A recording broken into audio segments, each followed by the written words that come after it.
aparecer, pero hoy día estamos concluyendo el capítulo, la unidad referida a pruebas de hipótesis con la correlación y regresión lineal. Sí. Vamos a ver. ¿Quién desea leer la primera pregunta? ¿Un voluntario? Por favor. Yo, doctor. Adelante, gracias. El objetivo de un estudio fue determinar las dimensiones del tórax y su relación con la función ventilatoria en un grupo de nadadores correspondientes a la selección de natación de una universidad. Se evaluaron 18 nadadores, a quienes se les midió el diámetro anteroposterior y transverso del tórax en centímetros. Además, se evaluó la función ventilatoria a través de la plethysmografía corporal, la capacidad pulmonar total en litros, volumen residual en mililitros y presión expiratoria máxima en centímetros agua. Para cumplir el objetivo del estudio, usted recomienda emplear como análisis A, ANOVA, B, coeficiente de correlación de Pearson, C, coeficiente de correlación intraclase, D, prueba de independencia en chi cuadrado, o E, prueba T-Student para datos pareados. ¿Y tu respuesta es? Coeficiente, la B, Pearson. Pearson. ¿Por qué Pearson? Porque serían, bueno, variables cuantitativas. Además, bueno, se aplicaría en una distribución normal. No, que acá no nos dice. Claro, no lo dice, pero... ¿No? Chi cuadrado es para variables cualitativas, T-Student es para medias variadas, en este caso, ANOVA, la comparación de 3 o más medias independientes, el coeficiente de correlación intraclase, que lo vamos a ver más adelante, en este caso no aplica, y lo que tenemos son estas variables, que serían la independiente, ¿no? Y las dependientes, que se tendrían aquí, ¿no? La función ventilatoria. Todas estas variables son cuantitativas y cuando queremos establecer la relación entre dos variables cuantitativas, tenemos que usar la correlación. Ahora, la regresión y correlación. Lo que tenemos que entender, y eso es importante para poder identificar, ¿no? Es que no vamos a hacer un único análisis en este caso. O sea, la respuesta sí correcta es correlación de Pearson, pero vamos a tener la capacidad pulmonar está relacionada con el diámetro antero-posterior. Ese es un análisis. La capacidad pulmonar está relacionado con el diámetro transverso. Ese es otro análisis. Y así, en total, imagínense, ¿no? Aquí vamos a tener 6 coeficientes de correlación de Pearson, ¿no? Porque tenemos 3 variables, ¿no? Que nos indican función ventilatoria y 2 variables anatómicas, si podemos decir, que podrían explicar esa función ventilatoria. ¿Ok? Entonces aquí, coeficiente de correlación de Pearson. ¿Alguna pregunta? ¿Alguna duda? ¿Quién lee la pregunta 2? Muchas gracias. Adelante. La esquizofrenia se asocia al deterioro de las capacidades de la persona de manera progresiva en valores en varios ámbitos de su vida. Sin embargo, este hecho ha sido poco estudiado en nuestra población. Se buscó entonces identificar si la afectación en el funcionamiento se asocia al tiempo de enfermedad en pacientes con esquizofrenia. Como indicador del funcionamiento se aplicó la escala breve de valoración de síntomas psiquiátricos. El análisis de este estudio se hará entonces mediante... ¿Mi respuesta, doctor?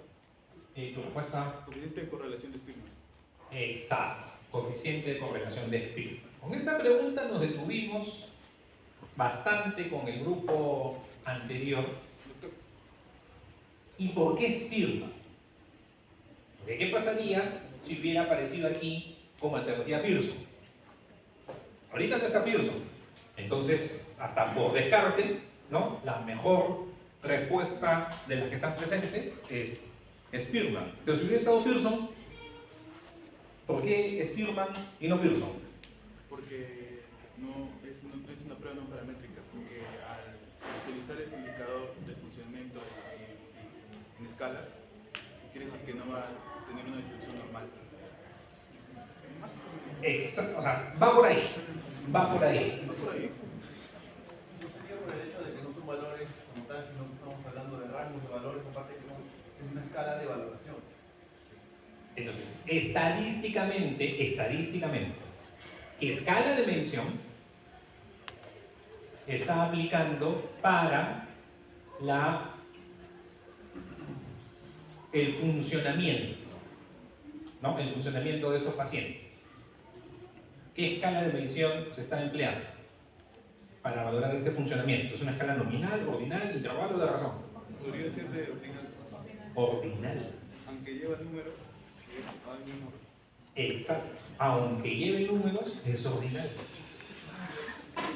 Y nos detuvimos como media hora, estoy exagerando, con el grupo anterior, con la escala de coma de Glasgow, ¿no? Porque la primera pregunta que dice es, ¿qué valores puede asumir la escala de coma de Glasgow? ¿Cuál es el mínimo? ¿Cuál es el máximo que puede tener Glasgow? 1, 0, ¿Cuál es el mínimo? 1, 1. Pues 0. 3, 3, 3, 3. 3. Lo mínimo en la escala de coma de Glasgow es 3. ¿Y lo máximo? 15. 15. Va de 3 a 15. Y si bien tiene números, lo que está representando esa, su nombre lo dice, escala de coma de Glasgow, es a un paciente que ha tenido un traumatismo encefalocraniano, cuán comprometida está su conciencia, cuán comprometido está su nivel de conciencia tras haber sufrido ese TEC, ¿no? Ese traumatismo encefalocraniano, ¿no? Como también les decía a sus compañeros en el grupo anterior, espero, confío que todos ustedes están en Glasgow 15, ¿no? Están despiertos, están lúcidos, están orientados y todo lo demás, están alertas, ¿no? Y se va comprometiendo. Pero ese numerito no está representando una cuantificación, no es como aquí centímetros de agua, mililitros, litros, no, es una valoración ordinal. Y lo otro que también les comentaba, porque tenemos como esa idea que una escala ordinal son poquitos valores. La escala ordinal leve, moderado, severo. Sí, es correcto. Pero hay un límite para los valores que puede tener una variable medida en escala ordinal. No hay. En sus libros, en lo que han consultado, en lo que han visto en YouTube, hay algún límite. La escala ordinal máximo puede tener 10 valores, 15 valores, 8 valores. No hay límite. ¿Ya? Entonces, en este caso, ¿no? La funcionalidad es una variable cualitativa que está siendo medida en una escala ordinal. ¿Ok? ¿Qué estás haciendo? Si me das tu teléfono, ¿estás apuntando todo lo que he dicho? No, ya atrás. Teléfono. ¿Qué estás escribiendo?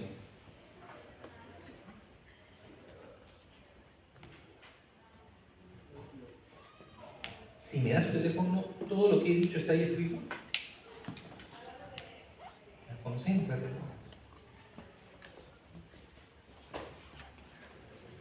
Pregunta 3. ¿Quién desea leer la pregunta 3? Adelante, por favor.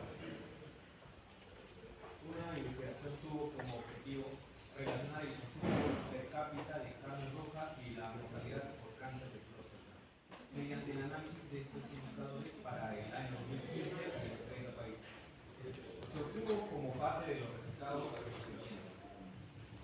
Bueno, el R de 0.40 a un intervalo de converso de un 5%, de 0.25 a 0.44, y podemos afirmar: 1. Por cada kilo adicional de carne roja que se consume, se incrementa en 0.4 el riesgo de fallecer por cáncer de próstata.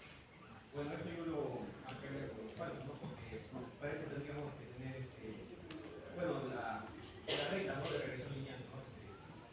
¿Y qué, dentro de la recta, qué valor, qué cifra nos daría esta información?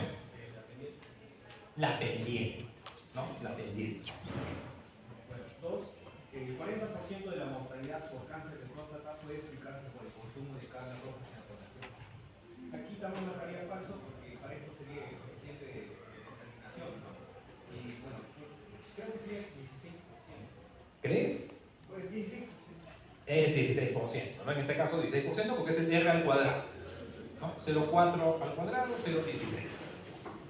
Y la última, a mayor consumo de carne roja, se evidencia un incremento significativo en la mortalidad por cáncer de próstata.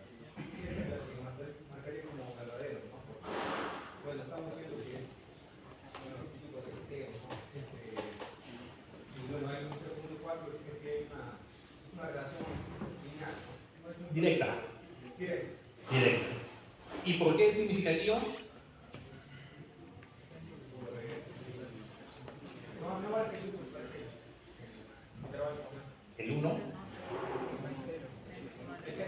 el 0, porque el intervalo de confianza no incluye el 0, ¿no? Para valorar si un coeficiente de correlación es significativo, además de hacer una prueba de hipótesis, vemos un intervalo de confianza. Y lo mismo aplica para el beta, ¿ya? En el pasito no ha habido preguntas con beta, pero en el examen podría ponerse información también del beta o beta sub 1, ¿no? Si ustedes encuentran la letra B o la beta o la palabra beta y nada más, asumimos que es el beta sub 1, ya que es el beta que acompaña al X. Porque el intercepto, ¿qué nombre debe de tener? Beta sub 0. ¿Ya se acuerdan del esquema de la teoría? Ahí tienen la teoría, tienen las diapositivas. Hay una lámina donde está la recta de regresión y donde se corta el eje es el beta sub 0, ¿no? Hay un B con un 0 de subíndice, ¿ya? Y la pendiente es el B sin ningún subíndice o en todo caso el B con el 1 de subíndice, ¿ya? El beta sub 1. Entonces, en este caso, solo 3. ¿Ya? ¿Alguna duda con esta pregunta? Sí. ¿La 1 por qué no podría ser? Porque no conocemos justamente el valor de beta. O sea, no podemos afirmar eso, porque no conocemos beta. Solo porque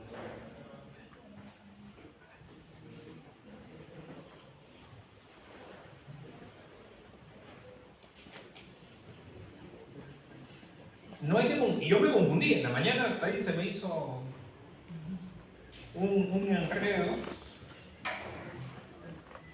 El beta con el R.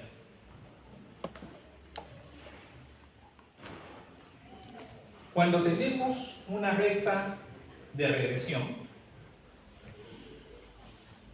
¿ok? ¿Se acuerdan en geometría qué es la pendiente? El ángulo. La inclinación, no es el ángulo.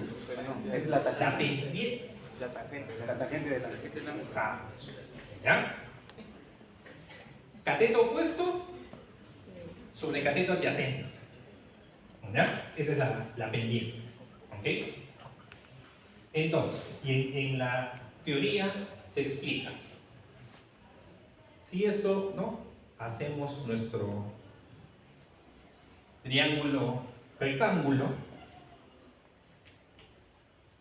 y hacemos que X, ¿no? Esta es la variable X, de este punto a este punto, cambie, salte en 1, un valor de X, cambia un valor de X, lo que tenemos es cuánto va a cambiar Y.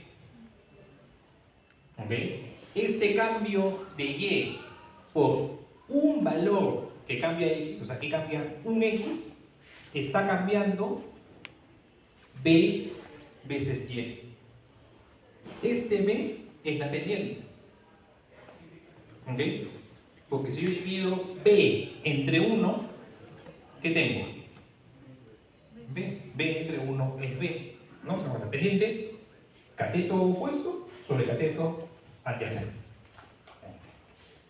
Entonces, en el colegio, ¿qué nos decían? La ecuación de la recta, Y es igual a A más BX, y B es la pendiente, que es la inclinación, ¿no? Le llamamos B la inclinación. B puede ser positiva, relación directa. B puede ser negativa, relación inversa. Hay una relación entre la pendiente y el coeficiente de correlación. Si la pendiente es positiva, el coeficiente de correlación va a ser positivo. Si la pendiente es negativa, el coeficiente de correlación va a ser negativo. Eso va de la mano. ¿Ok? Pero dentro... un ratito.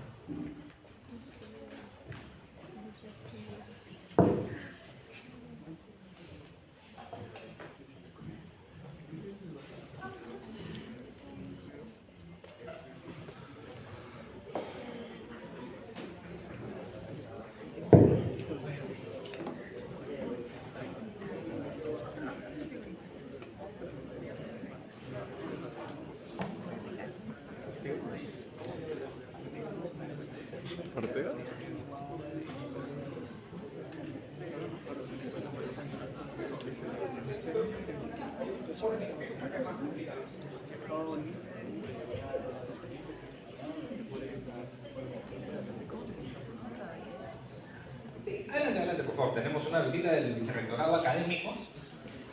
Entonces, así como el efecto Hawthorne. ¿Han escuchado el efecto Hawthorne? ¿No lo han escuchado? Asiento, por favor. Buenos días. Mi nombre es Santiago Bazán Castillo, soy docente de la Facultad de Ciencias Contables. En estos momentos estoy trabajando en el vicerrectorado académico de pregrado, en la parte de gestión, enseñanza, aprendizaje. Y estamos haciendo las visitas simultáneas a las 20 facultades y a las 74 escuelas. Entonces, estamos acá en estos momentos para escuchar un rato la clase del profesor y después, unos 5 minutos, voy a conversar con ustedes.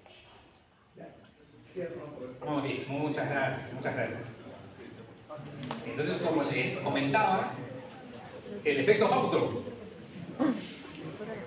El efecto Hawthorne se describe a inicios del siglo XX en una empresa eléctrica en Estados Unidos, un lugar que se denominaba así, y que veían que cuando se veía a los trabajadores, se les supervisaba, pero estaban bajo observación, trabajaban bonito, ¿no?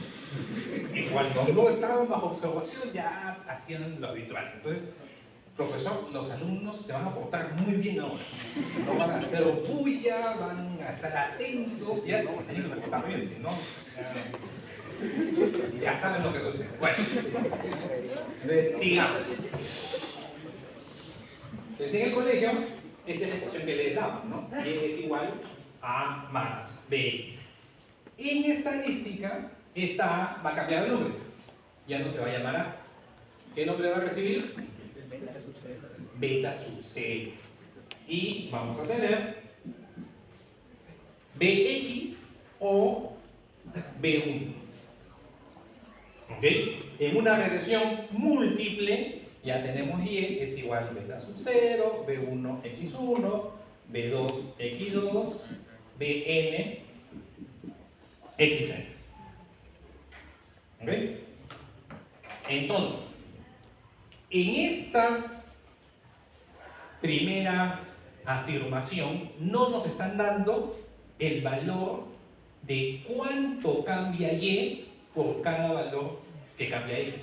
Por eso no podemos afirmar de que sea verdadero, porque nos están dando el r, no nos están dando el beta o beta sub 1. ¿Ok? ¿Otra pregunta? ¿Ninguna?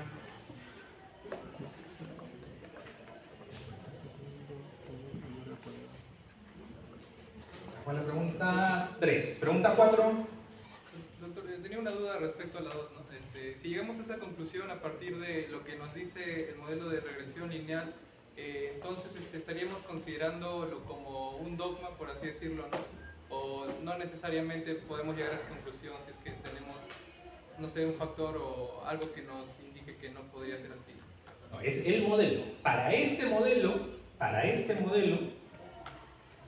el 16% del cáncer de próstata se explica por el consumo de carnes rojas, porque estamos viendo esta ecuación.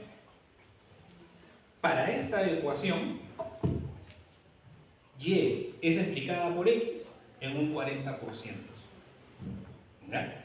¿Cuánto sería 100%? Tenemos el valor de 1. Si el R es 1. ¿Y para qué R1? Para que R sea 1, ¿qué debe suceder? Todos los puntos tienen que estar sobre la recta. Pero lo usual es que tenemos los puntos que están alrededor de la recta. Entonces, los puntos no se ajustan todos de forma perfecta al 100% sobre la recta. Entonces, no es que sea un dogma, sino más bien es una expresión probabilística. Por eso estoy diciendo el 40%. En este caso no es, en este caso es el 16%. De toda la variabilidad de Y, con estos datos, el 16% se puede explicar por X. O sea, visto de otra forma, hay un 84% que es explicado por otros factores, asumiendo este modelo. ¿Ok?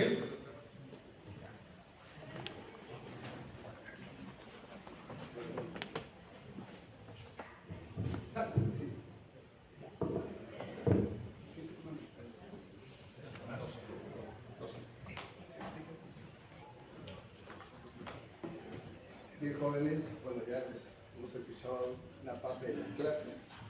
En primer lugar,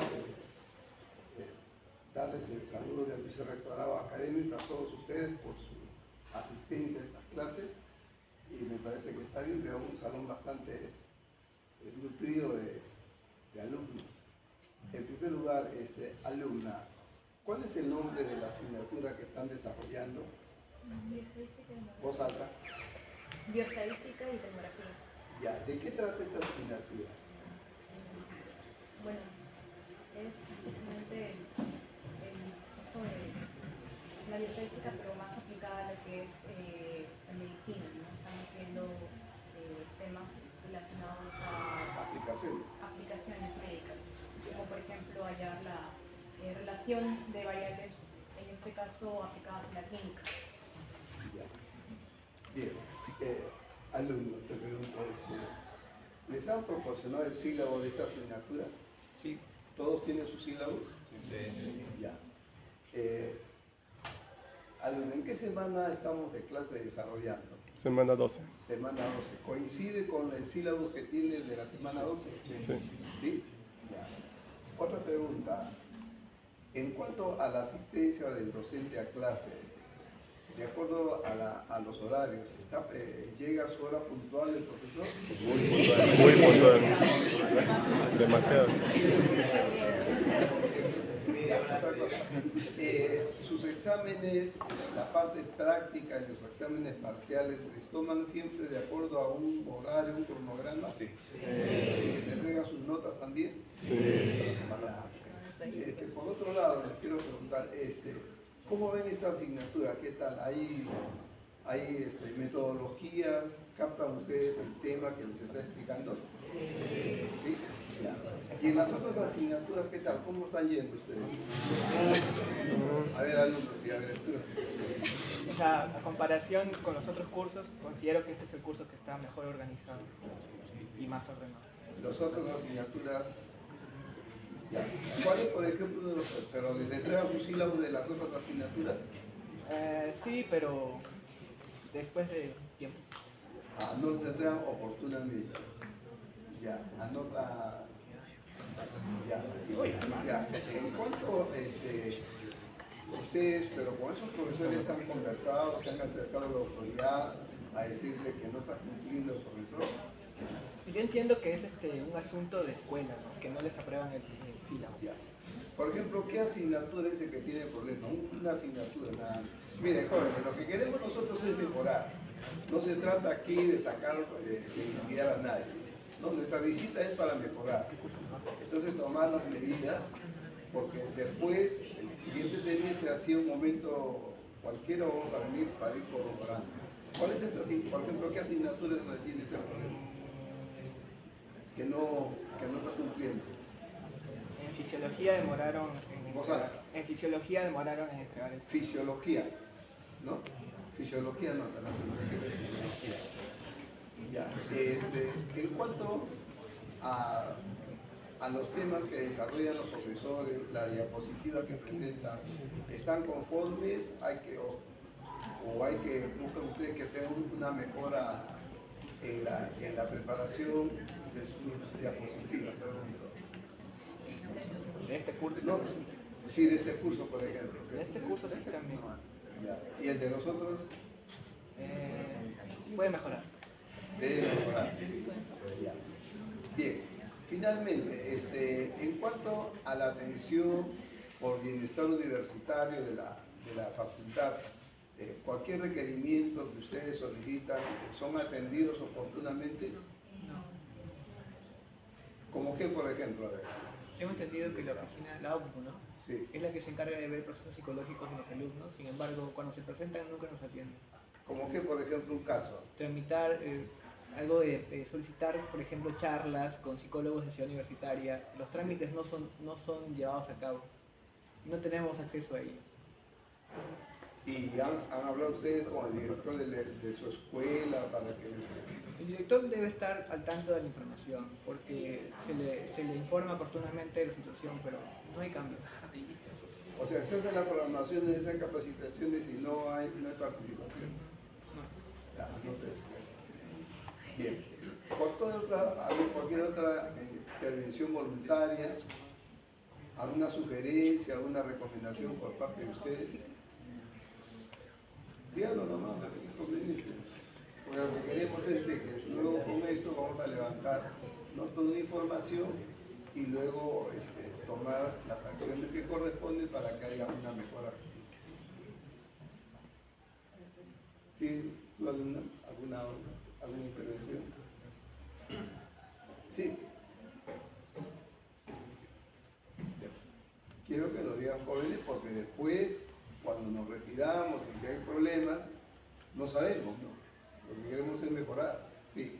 Si bien tengo entendido que justamente el vicerrectorado o la escuela hace ciertas charlas para que los profesores puedan estar actualizados con el tema de cómo brindar información a los alumnos, más que todo con respecto a la metodología de enseñanza. Considero que todavía dentro de primeros años, tanto nosotros como primer año, que es cursos generales, existen cierta cantidad de profesores que solamente están para llenar la lista de profesores que hay, para cubrir la cantidad de alumnos, porque no enseñan lo necesario, no se les entiende cuando intentan explicar algún tema. Entonces, tal vez que haya más evaluación de parte de ustedes o de parte de la misma escuela, ¿no? Para poder saber cómo es que hay algunos doctores que sí son lo máximo, no quiero decir nombres de estos doctores, pero y cómo hay otros doctores que sí no enseñan nada, no hacen clase, están por estar, y bueno, ese tipo de cosas. O sea, saben para sí mismos, pero no les enseñan. Tal vez, no sabría decirles tampoco si saben para ellos mismos. Ya, no, pues pregunto, claro. Ya. Bueno, ustedes en cada semestre llenan una encuesta, ¿no? Una encuesta sobre evaluación del docente. Ya, y después de esa encuesta, ¿ustedes llegan a saber el resultado, las acciones que se toman después de esas encuestas? No. Eso sí voy a tomar en consideración porque las encuestas sirven para eso, pues, ¿no? Para un muestreo, para ir mejorando en este caso. Ya,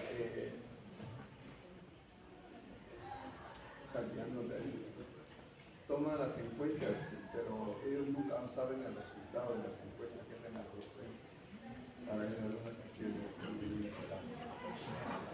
Bien. En cuanto a su... sí, habla pregunta. No, digo más, no tengo inconveniente. Mire, acá en San Marcos practicamos la democracia. Hay la libertad de opiniones. No se trata aquí de cuestionar a nadie, sino de tomar acciones para ir mejorando, ¿no? Porque es así, ¿no? En este caso, sí. También una cosa que, por lo menos en este curso sí se cumple. Voz alta, voz alta. Una cosa que en este curso sí se cumple sería la devolución del examen. Y si no, quizá inmediatamente, sí una resolución y poder comprobar que las preguntas estén bien planteadas, porque muchas veces una vez acabado el examen, no sabemos si las preguntas estaban bien hechas porque nos quitan el examen y no nos lo devuelven. Y quizá hay que exigir mucho al doctor para que acceda a ello.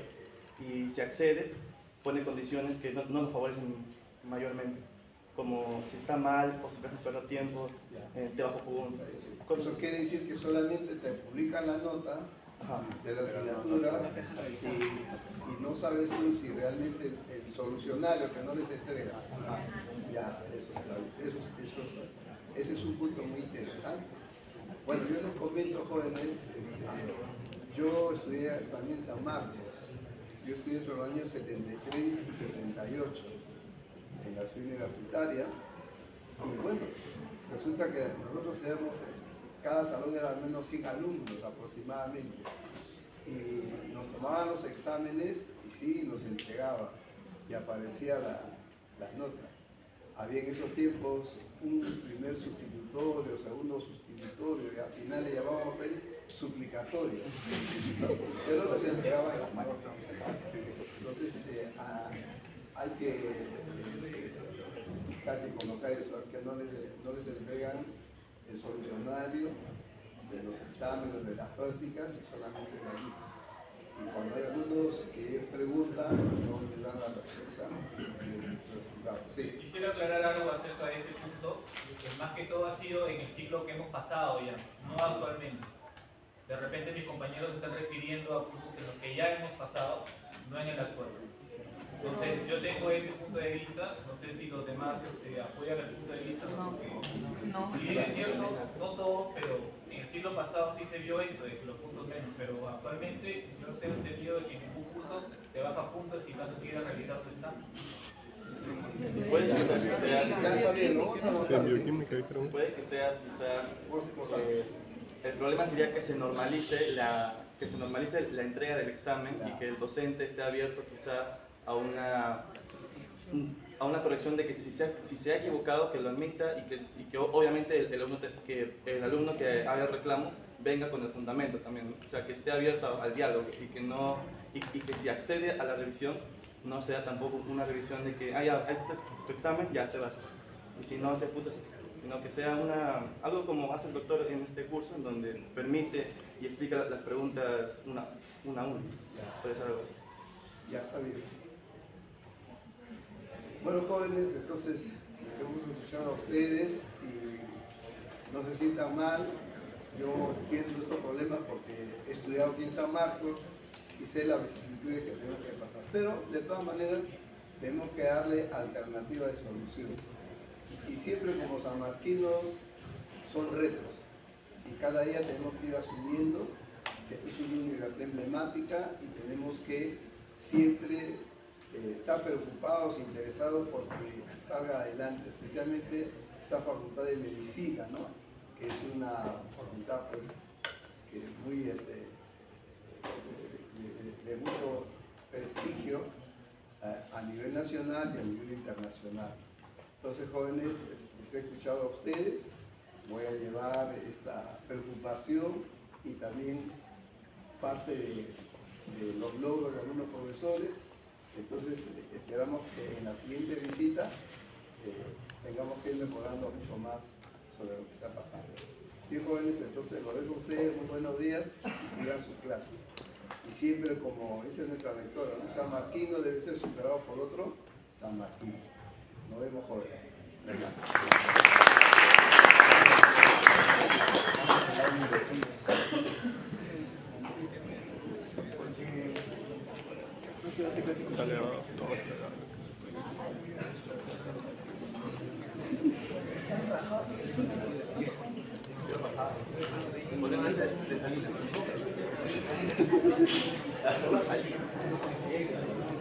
Tal vez ustedes lo vean ahorita así de una manera muy madura y a la broma, pero eso puede tener consecuencias a la larga. A nosotros los coordinadores nos dan bastantes facilidades en diferentes puntos, y el decir esto va a llegar a sus oídos.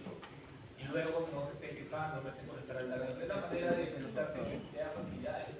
El sitio nos da un montón de facilidades, le estamos pagando de esta manera, no solamente al coordinador, sino también a nuestros compañeros que nos representan, porque ellos abogan por nosotros. ¿Qué irregularidades se deben expresar? no hay que romantizar el que estén aplazando cosas.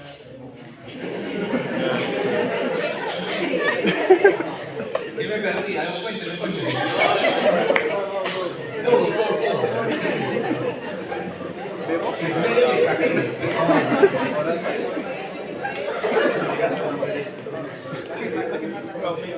Un correo le va a llegar.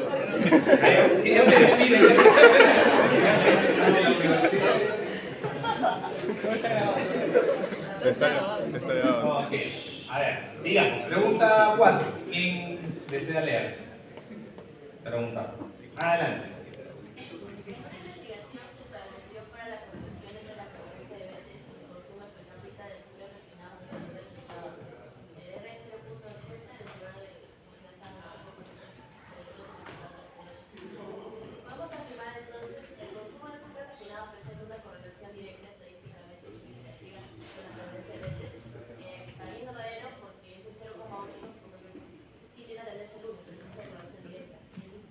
Y si fuera 0,20,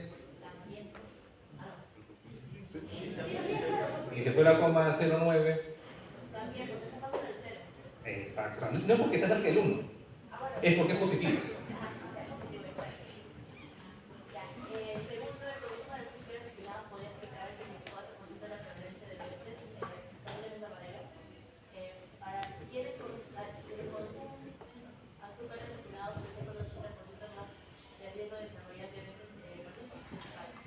Falso, ¿no? No, y no tenemos información para afirmar esto, ¿no? ¿Qué dato? O sea, ese es 1 y 2, estamos de acuerdo. ¿Alguna pregunta?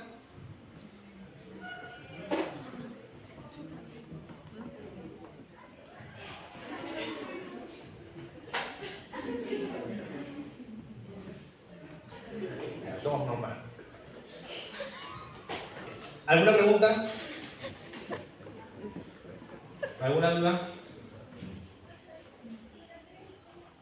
Ya, la 3.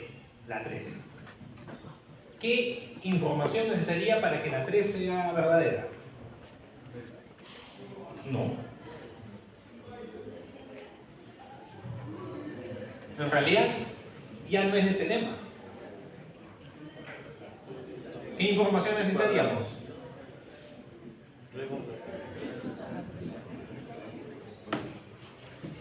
Un riesgo relativo de 1,80. Un riesgo relativo de 1,80 nos da la tercera. Entonces digamos que la 3 entre comillas ha querido explicar lo que dice la 2, pero de manera incorrecta. Exacto, no. Es otro tema. Hay que tener cuidado nomás. ¿Ya? Ahora, es distinto, incluso analizando la misma correlación, la 3 sería incorrecta. ¿Por qué? La prevalencia es un indicador de riesgo. No. Debería ser la incidencia. En todo caso, o sea, hasta por ahí la tercera no es correcta. 5. ¿Quién es la pregunta 5? A ver. En una investigación se buscó determinar la relación entre la prevalencia de asma en niños y el nivel promedio de contaminación ambiental, empleando para ello los datos de 18 ciudades capitales de países en América Latina y el Caribe. Se observó que es razonable asumir una relación lineal entre ambas variables. Para esta investigación, empleando un nivel de significancia de 0.01, el valor tabular a contrastar de la distribución de probabilidad a emplear para la prueba de hipótesis más adecuada en esta situación es... Ya, entonces, primera pregunta. Salud. Primera pregunta. ¿Qué diseño de investigación es este?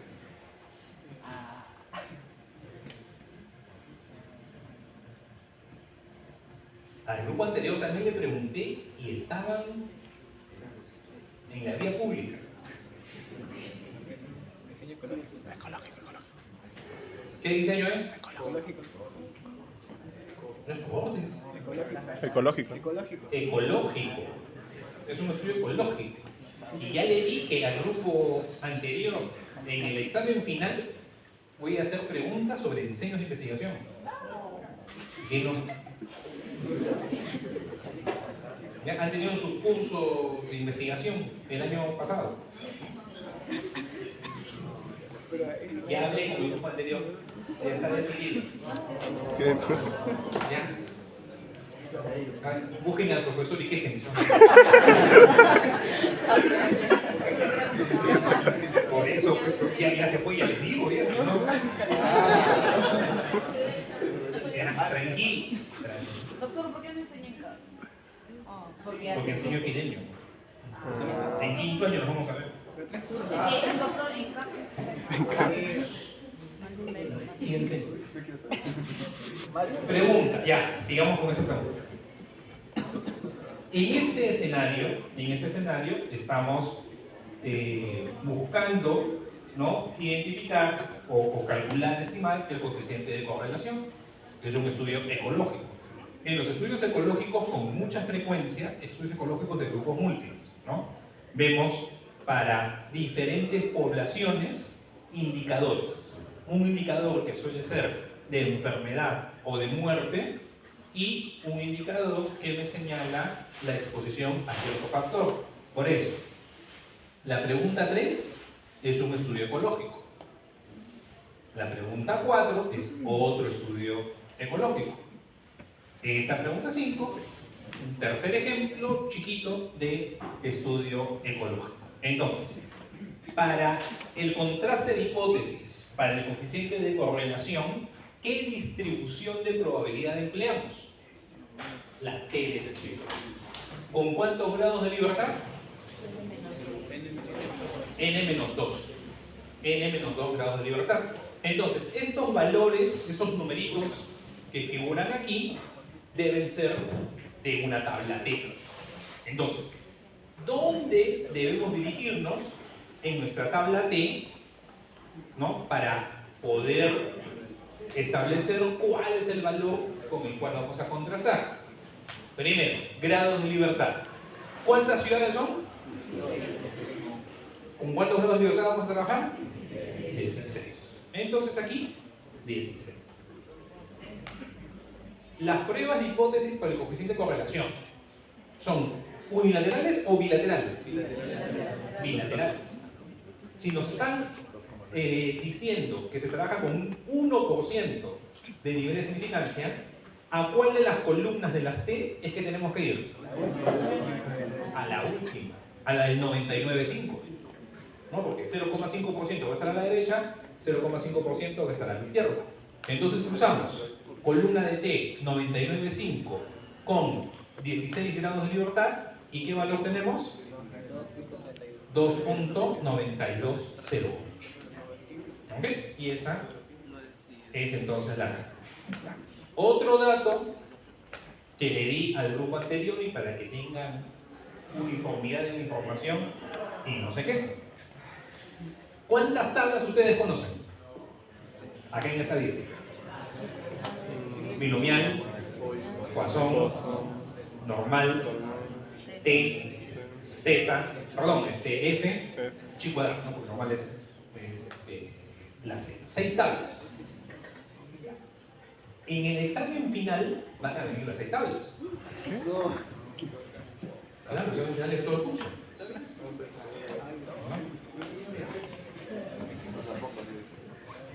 En el examen final, las tablas no van a estar al costado de la pregunta. Va a ser una página al final con todas las tablitas. Y ustedes tienen que determinar qué tabla usar.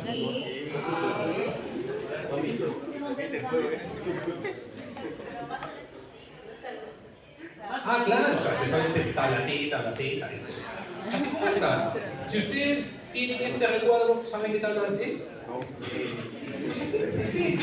Ahí se te pegó. Sí, o sea, si hay un lambda en la tabla, ¿qué tabla es? Si hay un NP, binomial. Si hay Z, Z. Si hay F, si hay chi cuadrado.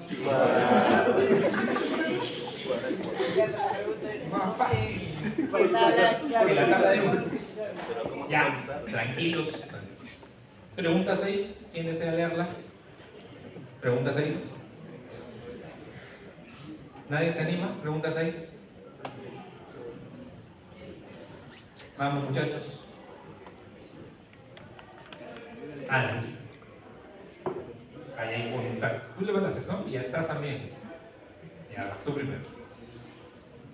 6. Al establecer la relación entre los niveles de glicemia en miligramos por decilitro y glicéridos también en miligramos por decilitro, en pacientes con síndrome metabólico se encontró una relación que pudo asumirse como lineal. Si esta investigación se realizó en 17 pacientes, ¿cuál fue el valor tabular de la distribución de probabilidad más adecuada que emplearon los investigadores para contrastar la hipótesis singular? Considerar un alfa de 0,05. ¿Qué diseño es? ¿Cuál lógico? ¿Dónde están los países acá? No sé, ustedes son como el perrito de Pavlov, ¿no? Así de, suena una campanilla y ya empiezan a salivar ahí, ¿no? Y dicen, es mediodía, cangallo, al toque, así. Condicionados están. ¿Qué diseño es? El más probable, o sea, con la información que tenemos ahí, ¿cuál es el diseño?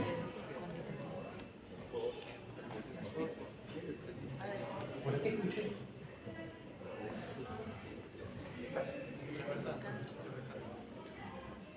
¿Transversal? Transversal, exacto, transversal. A cada uno de los pacientes se le mide simultáneamente dos indicadores bioquímicos. Ok, ya. ¿Cuál es la distribución de probabilidad, nuevamente, para contrastar el coeficiente de correlación de Pearson? T-Q. Si tenemos 15 pacientes, ¿con cuántos grados de libertad vamos a trabajar? Con 17, ¿no? 15 grados de libertad. Si el alfa es 0,05, ¿cuál de las columnas de T vamos a irnos? A la tercera. Entonces cruzamos 97,5, porque es bilateral, con 15 grados de libertad, 2,1315. Entonces, ¿cuál es la clave? La D, ¿no? 2,1314. Un tema de redondeo ahí, 10 milésimas. ¿Preguntas? ¿Ninguna? 7. ¿Quién desea leer? Adelante, por favor. En un grupo de pacientes con enfermedad pulmonar intersticial difusa, EPID, se determinó los valores de saturación de oxígeno y la capacidad vital forzada. Los investigadores reportaron haber hecho su análisis estadístico asumiendo una relación lineal entre ambas variables, empleando 25 grados de libertad en este análisis. Podemos afirmar entonces que el tamaño de la muestra fue...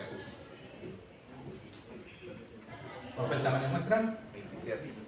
27, exacto. Es una aplicación de lo que hemos visto en las dos preguntas anteriores.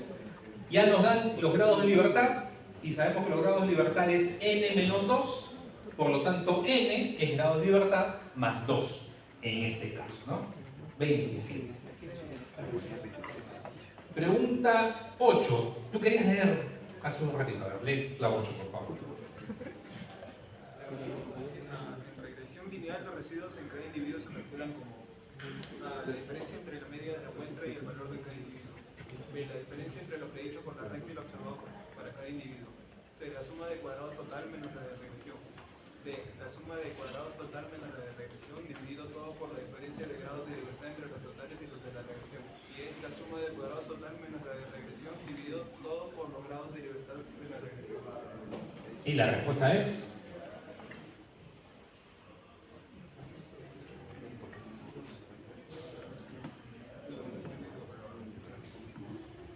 A ver, ¿quién tiene una respuesta? La B. La B. La diferencia entre lo predicho por la recta y lo observado de cada individuo, ¿no? Estos residuales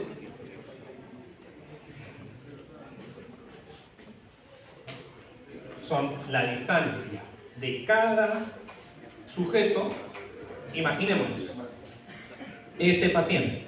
¿Ya? Este paciente le vamos a llamar paciente A. ¿A qué distancia se encuentra de la recta? Este es el residual.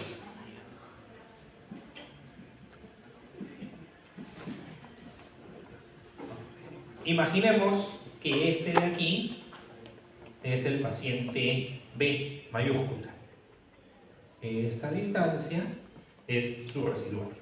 Y así, cada observación tiene una distancia respecto a la recta de regresión. ¿Ok? Entonces, cuando uno tiene la nube de puntos, vamos a decirlo al ojo, por aproximación, por intuición, uno podría decir, a mí me parece que la recta que mejor resume estos puntos es esta. Y otra persona dirá, no, a mí me parece que va un poquito más abajo. Otro dirá, no, está un poquito más inclinada en sentido horario. No, un poquito más en sentido antihorario. No, para mí está un poquito más arriba. Y cada uno de ustedes intuitivamente podría trazar, ¿no?, la recta que mejor resume los puntos. Pero hay un método que se emplea para poder construir esta recta. ¿Cómo se llama este método? Tiene dos palabras. Y la segunda palabra es cuadrados. Cuadrados mínimos o mínimos cuadrados, ¿no? ¿Y por qué es el de los cuadrados mínimos, los mínimos cuadrados? ¿Qué sucede? A ver, ¿qué sucede si sumamos todos los residuales? Si sumamos todos los residuales, ¿qué valor vamos a tener? Cero. Porque unos están por arriba y otros están por debajo de la recta. ¿Ok? Pero si elevamos al cuadrado esos residuales, la sumatoria que vamos a tener es la mínima posible. ¿Ok? Cualquier otra recta, si hacemos la suma de esos residuales elevados al cuadrado, va a ser mayor. Entonces, la recta, ¿no?, que me da esa suma mínima de cuadrados es aquella que cuando sumamos los puntos por arriba y por abajo, me va a dar el cero. Y a veces teoría, nada más. 9. ¿Quién desea leer la pregunta 9? A ver. Adelante. Investigadores están evaluando la concordancia entre dos técnicas para determinar los niveles séricos de creatina fosfoquinasa en pacientes que han sufrido un infarto agudo de miocardio. El análisis más adecuado en situación es Pearson, Coeficiente de correlación de Pearson. ¿Están de acuerdo?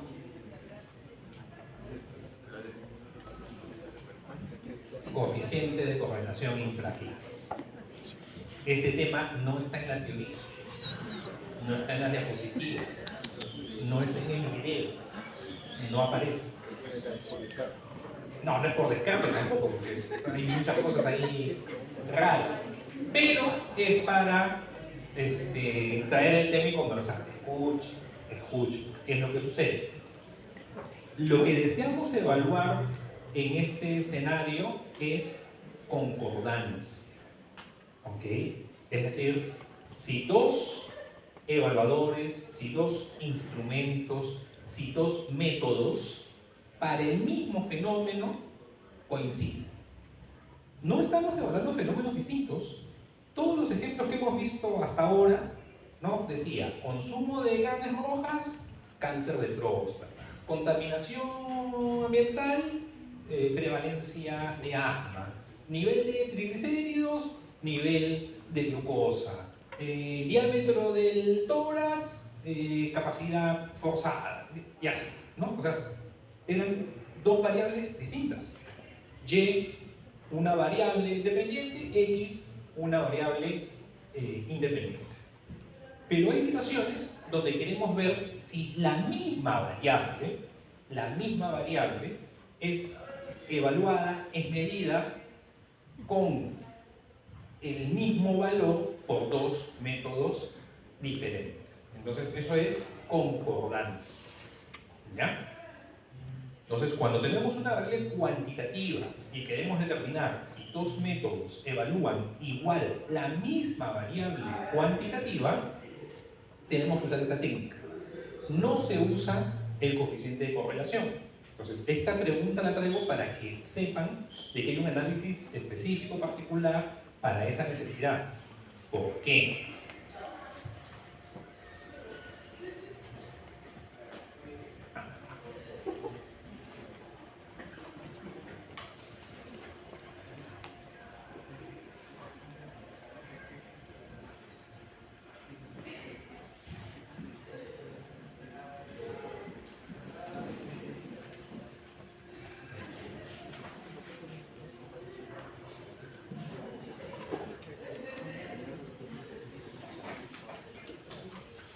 A ver, escuchen.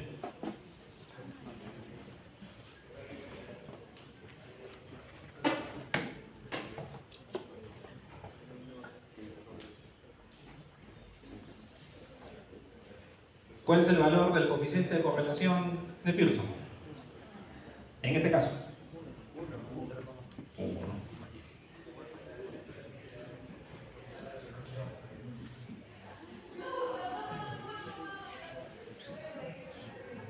En este caso, ¿cuál es el valor del coeficiente de correlación de Pearson? 1.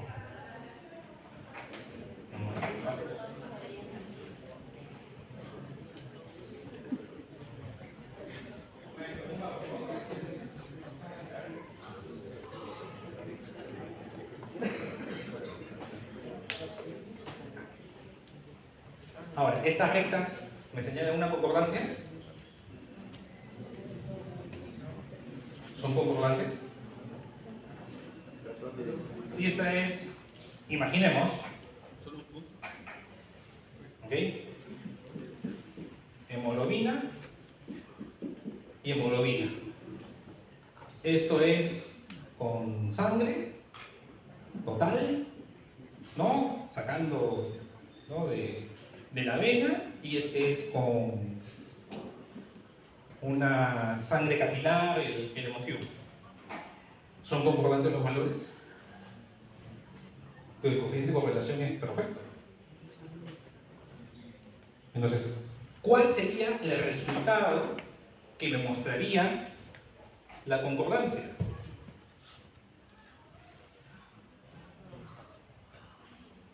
Ya voy a ponerle acá con X para diferenciarlos. Esta sería la concordancia. Entonces, Pearson no evalúa concordancia, evalúa correlación. Correlación no es sinónimo de concordancia.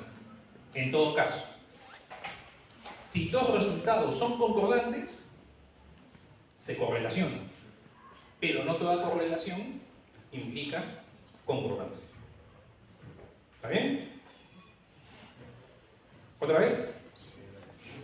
¿Por qué no puede ser coeficiente de capa? Capa, ¿para qué tipo de variable evalúa la concordancia? Cualitativas. El coeficiente de capa es para variables cualitativas. Para variables cuantitativas es el coeficiente de correlación intraclase. ¿Ok? Y hay una alternativa, pero que no mide, no les voy a decir, para no confundirlos. De las pruebas de hipótesis que hemos visto hasta ahora, de todas las pruebas de hipótesis, ¿cuál podría aproximarse? Si no tuviéramos coeficiente de correlación intraclase, y con todo lo que tenemos, ¿cuál es la que, bueno, ya es la menos mala de todas para evaluar concordancia?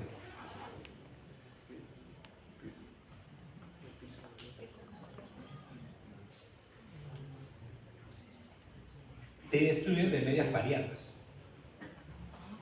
Porque si no rechazo la hipótesis nula de la T-Student de medias variadas, digo que la diferencia es 0. Y para que la diferencia es 0 es porque son concordantes. ¿Ya? Pero no es la mejor opción. ¿Ya? Muy bien. ¿Pregunta? ¿Duda? Y la última pregunta del pasito, la pregunta 10. ¿Quién desea leerla? ¿Quién se anima? La pregunta 10.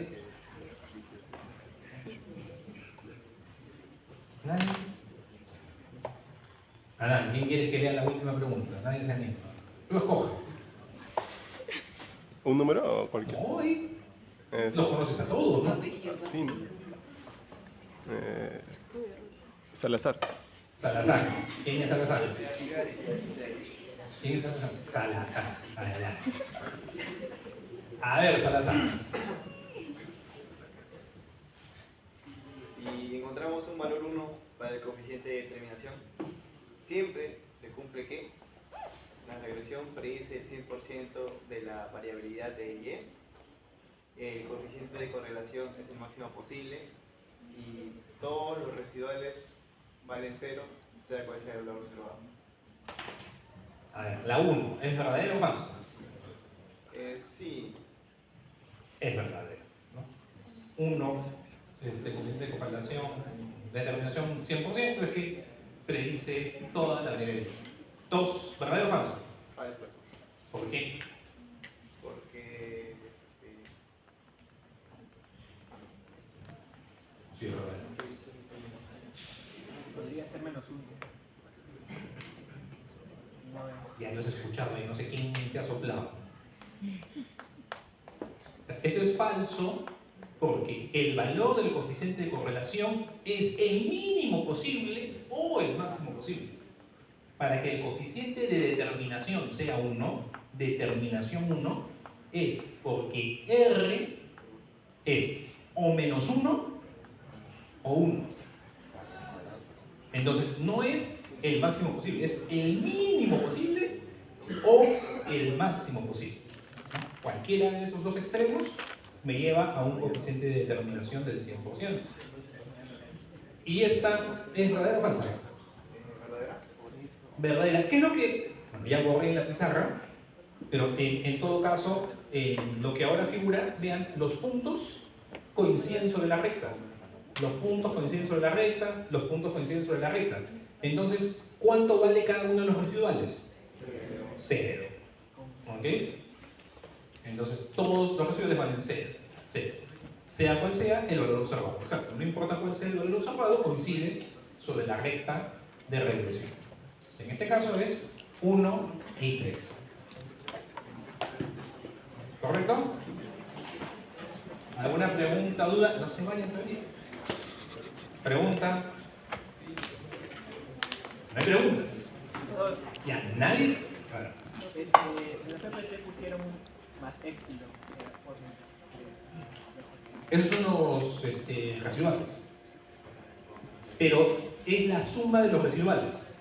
Es el. O sea, usted que hay varios.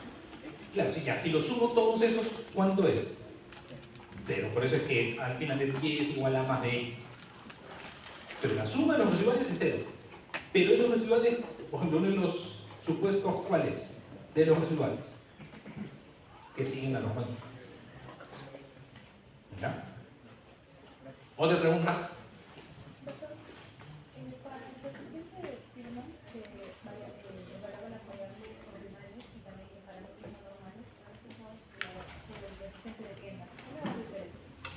Ya, Kendall también evalúa ordinal, pero ya el cálculo es distinto. Ahorita yo no tengo la fórmula para ver la diferencia, pero es otra alternativa.